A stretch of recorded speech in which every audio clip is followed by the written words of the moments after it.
Pemirsa, para pedagang ring pasar Mertasari Bedugul Tabanan ngengin sepinya nih pembeli.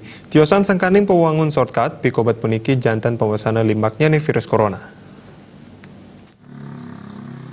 Pedagang buah mewah janganan ring pasar Mertasari ngangang sepinya nih pembeli. Manut sinalit tungil pedagang Nur, pikobat sepinya nih pembeli memargi daweg kuentenan pewangunan shortcut saking buleleng den pasar ngawinang kramon enten kayun muali antuk matumbasan.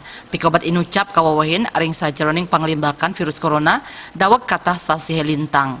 Jantan pasar puniki dada sepi saking pengerah wisatawan mancanegara miwah wisatawan lokal uyadin krama lokal. Sedurung pewangunan shortcut miwah limbaknya nih virus corona normal sang ipun sida madolan ngantos sama tali arahina. Nanging sesampun ngarpin pikobat inucap omset ipun kejantenang dahat nedungnang.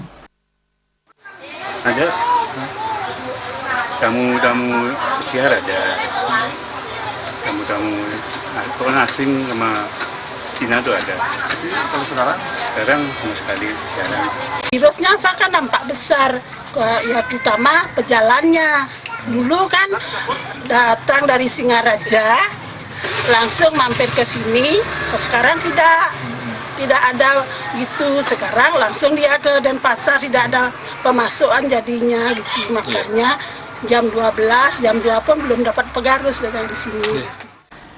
Tiosan ipun mepengarse mangde virus corona sida gelis memargi Nur taler mepengabdi ring kuentenan sepinya nih pembeli santukan pewangunan shortcut puniki sida gelis kaician pemargi oleh pemerintah mawinan kuentenan dasan pedagang akeh ngeruruh pangupu jiwa ring pasar Mertasari puniki. Adi Setiawan Bali.